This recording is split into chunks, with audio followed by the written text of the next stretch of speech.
नमस्कार दोस्तों, आप लोग का स्वागत है आपके अपने YouTube चैनल चैप्टर एग्जाम में। देखिए, अभी जो नई नई जस्ट सूचना मिल रहा है, नई नई जो वैकेंसी आई है बिहार दरोगा की, इसकी पूरी जानकारी हम लोग इस वीडियो में लेंगे। देखिए, ये जो वैकेंसी निकली है जस्ट आज 25 तारीख आज 24 तारीख है। 24 तारीख के डेट में आज ये वैकेंसी आप लोग के सामने आई है। बहुत ही अच्छा सुनहरा ऑफर है। जो बच्चे जो बिहार दरोगा और बिहार पुलिस की तैयारी करते हैं उनके लिए बहुत ही सुनहरा मौका है। देखिए, इस फॉर्म का अंतिम तिथि है 26/10/2025। 26/10/2025 तक आप लोग टोटल 1 महीना का समय दिया है इस फॉर्म को भरने के लिए। देखिए, इसका जो विज्ञापन संख्या है, विज्ञापन संख्या 5/2025 है, 5/2025 है।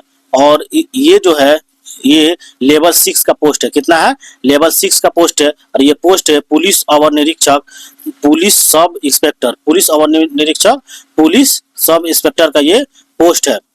देखिए, टोटल जो वैकेंसी है इसमें आया है 1799 ये टोटल वैकेंसी है। और ये जो ऑनलाइन आवेदन पत्र भरने की जो प्रक्रिया स्टार्ट होगी वो 26/9/2025 से प्रारंभ की जाएगी। आज 24 तारीख है, कल नहीं परसों से इस वैकेंसी का ऑनलाइन फॉर्म अप्लाई करना स्टार्ट हो जाएगा। ये बहुत ही सुनहरा अवसर है जो बच्चे बिहार दरोगा का प्रिपरेशन करते हैं। ये टोटल पोस्ट जो है 1799 है। अब इसके बारे में जानेंगे कि ये जो पद निकला है इसके क्या क्या क्राइटेरिया है, इसके बारे में देखेंगे। देखिए, ये जो है आगे देखेंगे, ये आप लोग पढ़ लेंगे। ये समान प्रशासन विभाग द्वारा जो भी कंडिका है इसमें वर्णित है। देखिए, आवेदन की पात्रता क्या होगा हम लोग देखेंगे। देखिए, आवेदन की पात्रता होगा कि वो भारत का नागरिक होना अनिवार्य है। ठीक, वो पुरुष भी हो सकता है, महिला भी हो सकता है। थर्ड जेंडर के लिए भी इस साल वैकेंसी लाया गया है, आवेदन कर सकते हैं। देखिए, अभ्यर्थी का शैक्षणिक योग्यता जो है 1/8/2025 से किसी मान्यता प्राप्त विश्वविद्यालय से स्नातक की परीक्षा या राज्य सरकार द्वारा मान्यता प्राप्त उसके समकक्ष परीक्षा उत्तीर्ण होना अनिवार्य है। मतलब कहने का मतलब कम से कम इसे स्नातक होना चाहिए, स्नातक होना अनिवार्य है। देखिए, उम्र सीमा जो है वो गणना की जाएगी 1/8/2025 के आधार पर की जाएगी। वैसे अभ्यर्थी जो दिनांक 1/8/2024 को सरकार द्वारा निर्धारित अधिकतम उम्र सीमा धारित करते हैं वो उम्र सीमा के आधार पर आवेदन कर सकते हैं। जो गणना होगी 1/8/2025 से उम्र सीमा की गणना होगी। देखिए, अभ्यर्थी की उम्र सीमा दिनांक 1/8/2025 को माना जाएगा। और ये जो होगा मैट्रिक का जो सर्टिफिकेट है जिसपे आपका उम्र दिया रहेगा उसी के मैट्रिक के सर्टिफिकेट के अनुसार ही माना जाएगा। वही प्रमाण पत्र आपका उम्र का निर्धारण करेगा। ठीक, अब इसके बारे में आगे देखेंगे। देखिए, इसमें कह रहा है कि जो आरक्षित श्रेणी है, जो जनरल है, जनरल कोटि से पुरुष हो गए वो 20 वर्ष, न्यूनतम 20 वर्ष और अधिकतम 37 वर्ष के वर्ष तक, तथा महिला न्यूनतम उम्र उनका 20 वर्ष और अधिकतम उम्र उनका 40 वर्ष होगा। जनरल के लिए अगर जो बच्चे हैं वो न्यूनतम उसका उम्र 20 वर्ष होना चाहिए और अधिकतम उनका उम्र 37 वर्ष होना चाहिए। इससे ज्यादा उम्र के जनरल के नहीं भर सकते। और उसी में महिला है तो उनके न्यूनतम 20 वर्ष होने चाहिए और अधिकतम महिला 40 वर्ष होना चाहिए। वही पिछड़ा वर्ग और अत्यंत पिछड़ा वर्ग जो बीसी है और ये ईबीसी है, ईबीसी, इन लोग का जो न्यूनतम उम्र होगा 20 वर्ष, अधिकतम उम्र इसका 40 वर्ष होना चाहिए। 40 वर्ष से ज्यादा वाले उम्र के बच्चे इसमें पात्रता नहीं रखेंगे। देखिए, वही अनुसूचित जाति, अनुसूचित जनजाति जो SC और ST के जो बच्चे हैं, पुरुष या महिला दोनों के लिए, तथा थर्ड जेंडर अभ्यर्थियों के लिए न्यूनतम उम्र जो होगा 20 वर्ष है और वही अधिकतम उम्र सीमा इन लोग के लिए 42 वर्ष दिया गया है। ये लोग 42 वर्ष की उम्र तक इसमें फॉर्म अप्लाई कर सकते हैं। ठीक, अब उम्र सीमा हो गया। अब देखिए, अब इसमें बोल रहा है कि इसमें 5 वर्ष की छूट दी जाएगी। वैसे सरकारी सेवक वेतनमान सेवा सर्वक जाने के प्रतियोगिता परीक्षा में भाग लेने तो अधिकतम उम्र सेवा 5 वर्ष की छूट दी जाएगी। देखिए, ये जो पहले से इस सेवा में कार्यरत है उन्हें 5 वर्ष की उम्र की सीमा में छूट दी जाएगी। अब आगे देखेंगे अभ्यर्थी को शारीरिक मापदंड क्या होने चाहिए। कह रहा है कि उसका शारीरिक मापदंड जो है अनारक्षित जो है समान जो जनरल कैटेगरी के बच्चे हैं वो उनके पुरुष में न्यूनतम उनकी ऊंचाई जो हाइट है 1.65 होनी चाहिए। और अत्यंत पिछड़ा वर्ग अनुसूचित जाति, अनुसूचित जनजाति जो देखिए यहाँ पे जनरल और बीसी जनरल और बीसी बैकवर्ड कास्ट और जनरल के जो बच्चे होंगे उनका हाइट जो होना चाहिए 1.65 होना चाहिए। और देखिए ईबीसी ईबीसी और एससी और एसटी के पुरुष वर्ग के लिए न्यूनतम जो हाइट है इसके लिए 1.60 चाहिए। कितना चाहिए? 1.60 होना चाहिए, 1.60 सेंटीमीटर होना अनिवार्य है। और सभी वर्ग के महिलाओं के लिए न्यूनतम जो ऊंचाई है वो महिला के लिए 1.55 है, 1.55 सेंटीमीटर है। वही देखिए सीना जो है हम लोग आगे देखेंगे। देखिए सीना जो है इसमें कह रहा है कि 81 सेंटीमीटर न्यूनतम होना चाहिए जो बिना फुलाए होना चाहिए, फुलाकर 86 सेंटीमीटर न्यूनतम मतलब होना चाहिए फुलाकर। ये है जो अनारक्षित जो है जनरल और पिछड़ा वर्ग मतलब जनरल और बीसी के लिए है। और देखिए अनुसूचित जाति अनुसूचित जनजाति के लिए देखिए बिना फुलाए जो है 79 सेंटीमीटर होना चाहिए और फुलाकर 84 सेंटीमीटर होना चाहिए। अब आगे देखेंगे। देखिए महिलाओं के लिए सीना माप नहीं किया जाता, महिलाओं के लिए सीना माप नहीं होगा। वजन सभी वर्ग के महिला उम्मीदवार के लिए वजन जो है 48 किलोग्राम होने चाहिए। और किन्नर कोथी ट्रांसजेंडर अभ्यर्थी के लिए शारीरिक मापदंड तथा शारीरिक दक्षता परीक्षा का मापदंड पिछड़े वर्ग की महिला अभ्यर्थी के समान होगी, ठीक, बीसी के समान होगी, ठीक। अब देखिए आगे देखेंगे। कह रहा है कि जो परीक्षा होगी वो 2 चरणों में होगी। देखिए लिखित प्रतियोगिता परीक्षा होगी, नियुक्ति की प्रक्रिया। देखिए आवेदन पत्रों के संग्रह के उपरांत आवेदन पत्रों के समीक्षा की जाएगी। जिन अभ्यर्थी को आवेदन पत्र सही पाया जाएगा उनके लिए लिखित प्रतियोगिता परीक्षा आयोजन की जाएगी। लिखित परीक्षा जो है 2 चरणों में होगी, यथा प्रारंभिक होगी और मुख्य परीक्षा होगी। मतलब पीटी होगी और मेंस होगा, ठीक। देखिए और ये जो परीक्षा होगी वो एमसीक्यू बेस होंगे, मल्टीपल चॉइस क्वेश्चन होंगे, ठीक, बहुविकल्पी प्रश्न आधारित होंगे। देखिए प्रथम चरण जो प्रारंभिक परीक्षा होगी इसमें 200 अंकों का एक पत्र होगा जिसमें कुल प्रश्नों की संख्या जो होगी 100 होगी। अब परीक्षा की अवधि होगी 2 घंटे की होगी। कितने घंटे की होगी? 2 घंटे होगी।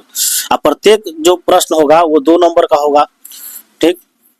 देखिए उक्त पत्र में सामान्य ज्ञान जो इसमें जो परीक्षा होगी, देखिए इसमें सामान्य ज्ञान समसामयिक मुद्दे मतलब करेंट अफेयर संबंधित प्रश्न पूछे जाएंगे।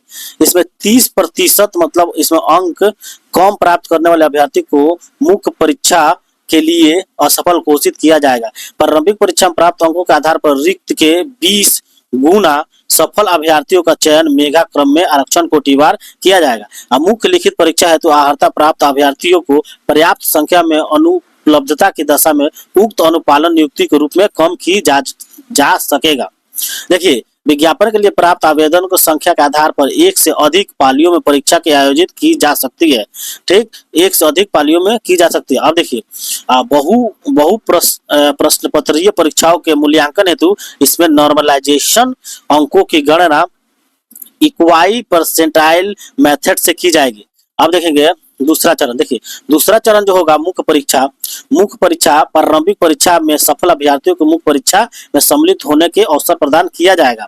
मुख्य परीक्षा में 2 प्रश्न पत्र होंगे। देखिए प्रथम प्रश्न पत्र जो होंगे 200 अंकों के सामान्य हिंदी 2 घंटे के होगा जिसमें 100 प्रश्न होंगे और न्यूनतम अर्हता 30% अंक प्राप्त करना अनिवार्य होगा, अन्यथा उन्हें अयोग्य घोषित किया जाएगा। मतलब हिंदी में भी पास करना, हिंदी में न्यूनतम 30% अंक लाना होगा। हिंदी पत्र के प्राप्तांक मेगा निर्धारित मतलब मेगा में मतलब इसमें मतलब मेरिट में हिंदी का मेरिट में नहीं जोड़ा जाएगा, लेकिन इसमें 30% अंक लाना अनिवार्य है। 30% अंक लाएंगे तभी आपका अगला प्रश्न पत्र द्वितीय प्रश्न पत्र मतलब जांच किया जाएगा। देखिए द्वितीय प्रश्न पत्र समान अध्ययन और सामान्य विज्ञान और नागरिक शास्त्र और भारतीय इतिहास और भारतीय भूगोल गणित और रीजनिंग मानसिक योग्यता जांच से संबंधित होंगे। द्वितीय पत्र में पूर्णांक 200 अंक होंगे जिसकी कुल संख्या 100 अंक की होगी। परीक्षा की अवधि जो होगी 2 घंटे की होगी। कितने की होगी? 2 घंटे की होगी। अब हम लोग आगे देखेंगे। देखिए 2 चरणों की परीक्षा में प्रत्येक गलत उत्तर में देखिए इसमें नेगेटिव मार्किंग है, नेगेटिव प्रत्येक गलत उत्तर के लिए 0.2 अंक काटे जाएंगे। उत्तर पुस्तिका 2 प्रतियों में होगी जिसका 1 प्रति आयोग के पास सुरक्षित रखी जाएंगी। देखिए अब आगे देखेंगे जब मेंस का एग्जाम हो जाएगा उसके बाद जो होगा उसके बाद तृतीय चरण जो होता है वो शारीरिक जांच होता है। शारीरिक जांच के बाद उसके बाद इसमें क्या क्या होता है, दौड़ होता है। और दौड़ जो होगा वो 1 मील मतलब 1.6 किलोमीटर के दौड़ के लिए समय जो होगी 6 मिनट 30 सेकंड। 6 मिनट 30 सेकंड में आपको 1.6 किलोमीटर दौड़ना होगा, तभी आप सफल घोषित होंगे। अब आगे देखिए इसमें कह रहा है सभी महिलाओं के लिए जो होगा, महिलाओं के लिए ये 1 किलोमीटर की दौड़ करना होगा इन लोगों को, और ये 6 मिनट में इन्हें 1 किलोमीटर की दौड़ को पूरा करना होगा। और इसके आगे होगा देखिए ऊंची कूद। ऊंची कूद सभी कोटि पुरुष के लिए न्यूनतम 4 फीट है, और 4 फीट से कम कूदने वाले पुरुष अभ्यर्थी को असफल घोषित किया जाएगा।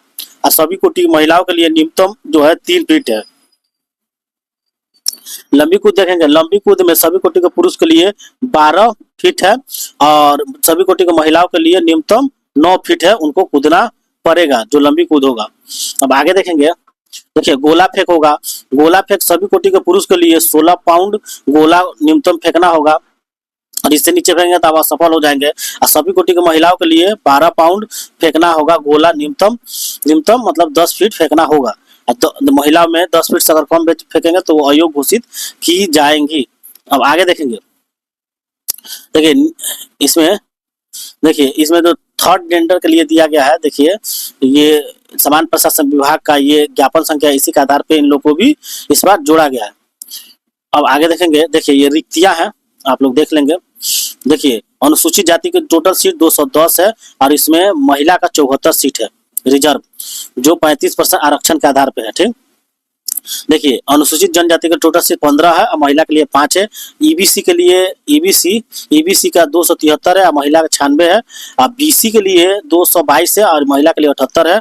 अब देखिए पिछड़े वर्ग की महिला के लिए जो बीसी महिला है उनके लिए कुल पद 42 है। अनरक्षित के लिए टोटल पद कितना है, ये 850 है, और इसमें अनरक्षित महिला के लिए 298 है। देखिए ईडब्ल्यूएस के लिए टोटल सीट 180 है, और इसके लिए इसमें महिला के लिए 63 है। ट्रांसजेंडर के लिए देखो 7 पोस्ट दिया। ट्रांसजेंडर के लिए टोटल पोस्ट है 1799, महिला के लिए 614, और टोटल स्वतंत्रता सेनानी के 36 सीट को रखा गया है, जो स्वतंत्रता सेनानी से रिलेटेड है। अब हम लोग आगे देखेंगे, देखिए इसमें बिहार राज्य के स्वतंत्रता सेनानी का नियम दिया है। देखिए कटअप के बारे में दिया है, जो कटअप ऑनलाइन आवेदन की प्रक्रिया। देखिए इसमें आवेदन पत्र अब 100 रुपया कर दिया गया है, इससे ज्यादा नहीं लगा। सभी वर्ग के पुरुष, महिला या थर्ड जेंडर के अभ्यर्थी के लिए ऑनलाइन आवेदन के शुल्क जो होगा 100 रुपया होगा, और इसमें ऑनलाइन पत्र भरने के लिए आप इस वेबसाइट का प्रयोग कर सकते हैं। इस वेबसाइट से आप लोग ऑनलाइन फॉर्म भर सकते हैं। ठीक, और आगे देखेंगे इसमें फॉर्म भरने का पूरा चीज बताया गया है, किस तरह आप आईडी जनरेट करेंगे। इस वेबसाइट पर आप जाके ऑनलाइन आवेदन फॉर्म भर देंगे। इसमें आपका मोबाइल नंबर रखना अनिवार्य होगा, और मोबाइल नंबर में एक ओटीपी जाएगा, उसे वेरीफाई करना होगा। ये टोटल ऑनलाइन फॉर्म भरने का दिया गया है। देखिए ये दिया है, चयन प्रक्रिया पूर्ण होने में समांतर 6 माह का समय लग सकता है। अतः अभ्यर्थी को सुझाव दिया जाता है कि तदनुसार लिखित परीक्षा, शारीरिक दक्षता परीक्षा, अभिलेख समीक्षा आदि के लिए अपनी उपलब्धता सुनिश्चित रखेंगे। किसी प्रक्रिया में समय विस्तार का अनुरोध किसी भी परिस्थिति में पारिवारिक, निजी चिकित्सा, अंग गर्भावस्था आदि में नहीं किया जाएगा। ठीक, ये टोटल जो पोस्ट है बिहार दरोगा का, इससे जानकारी जो भी था वो हमने आप लोग को दी है। और ये कल के डेट में, आज के डेट में निकला है, आज के डेट में ये निकला है। देखिए ये जो साइन हुआ है ये 23/9/2025 आज 24 तारीख है। ठीक, अब 26 तारीख से ये फॉर्म भरना स्टार्ट होगा। सभी बच्चों के लिए सुनहरा मौका है। जो बच्चे बिहार दरोगा की तैयारी करते हैं सभी को लिए हमारा बेस्ट विशेष है, आप लोग फॉर्म भरे और हमारे चैनल से जुड़े। इसमें आपको बिहार दरोगा का भी तैयारी कराया जाएगा, और हमारे चैनल को सब्सक्राइब करें। और इसी के साथ ही थैंक यू फॉर वॉचिंग।